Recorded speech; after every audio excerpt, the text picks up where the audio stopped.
Hello बच्चे, आज आप सभी को अपना YouTube चैनल ज्ञान विज्ञान रिसर्च सेंटर में स्वागत है। आज हम लोग 12वीं क्लास के गणित में सारणी के पाठ से एक बहुत ही महत्वपूर्ण प्रश्न सीखेंगे।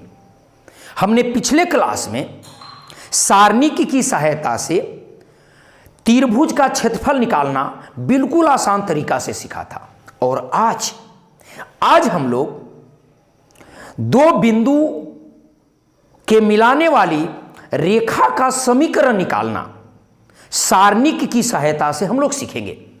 तो देखिए, सारणी की सहायता से दो बिंदुओं को मिलाने वाली रेखा का समीकरण कैसे ज्ञात किया जाता है। ध्यान दें, आज हम लोग एक प्रश्न लिए हैं सारणिकों का प्रयोग करके 3-1 और 9-3 को मिलाने वाली रेखा का समीकरण ज्ञात करना है। तो देखिए, सारणी की सहायता से हम इसका समीकरण कैसे ज्ञात करते हैं, बिल्कुल आसान तरीका से। हम एक बिंदु ले लिया और ये दोनों बिंदुओं को मिलाते हुए एक रेखा खींचा। ये बिंदु ए है और ये बिंदु बी है। हम पहले मान लेते हैं, माना कि ए का जो निर्देशांक है वह 3-1 है ना, और बी का जो निर्देशांक है वह दिया हुआ है 9-3 है। और ये दोनों बिंदु को हम देख रहे हैं, यह 3-1 है और यह बिंदु 9-3 है। 3-1 और 9-3। अभी दोनों बिंदु से जाने वाली रेखा का समीकरण निकालना है। तो कुछ नहीं करनी है, बिल्कुल आसान है। हम इस पर कोई एक बिंदु P ले लेते हैं जिसका निर्देशांक XY है। तो जब AB रेखा पर जब P कोई बिंदु होगा तो सोचिए APB संरेख होगा, और संरेख जब होगा तो इसे बने त्रिभुज का क्षेत्रफल जो है वो 0 होगा। बस निकल गई। हम इसी बात को लिखेंगे। देखिए, हमने क्या लिखा,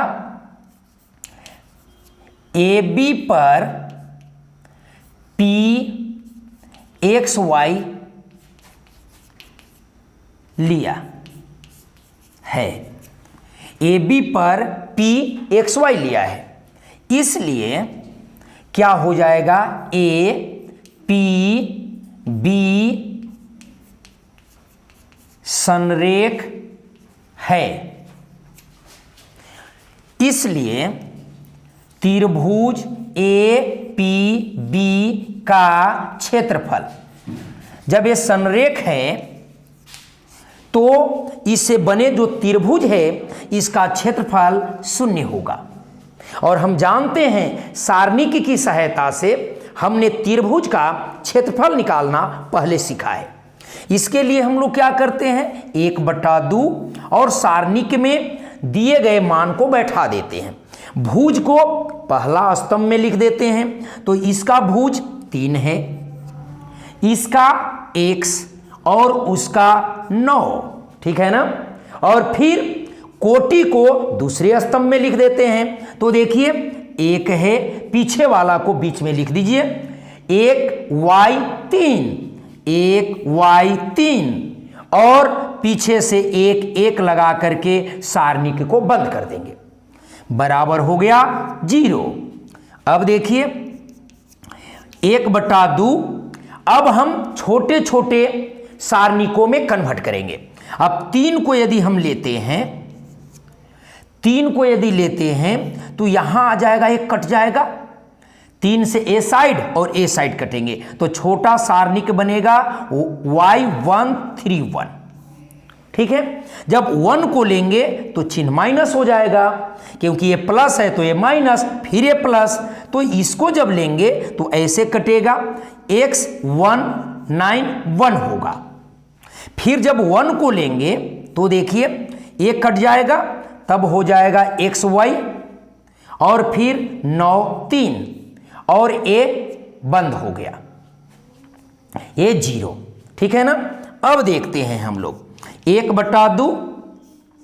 अब इसको सोल्व करते हैं तो सारणी को हल करने की तरीका है ऊपर से नीचे तो y और फिर नीचे से ऊपर घटाव का चिन्ह देकर तो 3 -1 फिर हो जाएगा x -9 प्लस 1 फिर हो जाएगा 3x और a हो जाएगा 9y।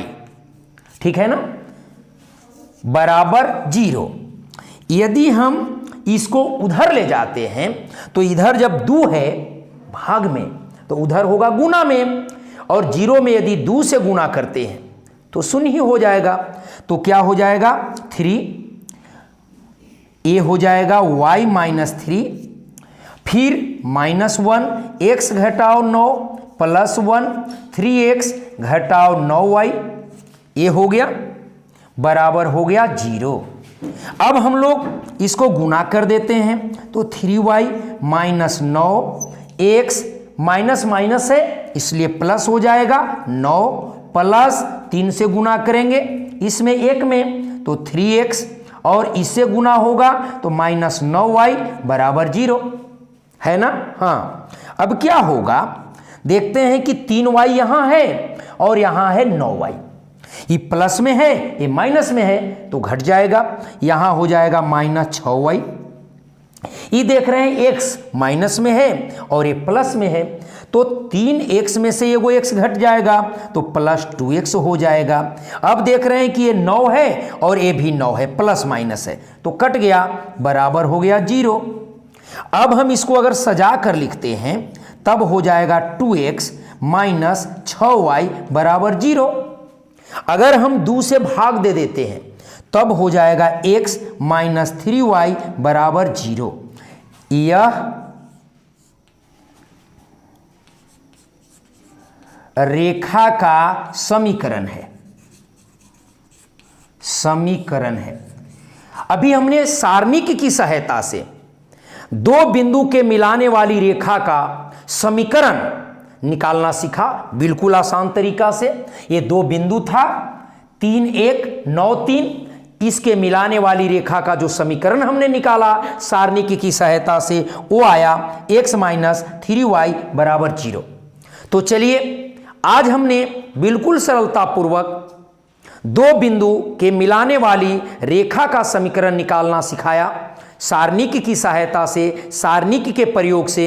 यदि ये पढ़ाई अच्छी लगी हो तो आप इस चैनल को लाइक सब्सक्राइब शेयर जरूर करें ताकि नए नए वीडियो के साथ आपके साथ मिलता रहूं।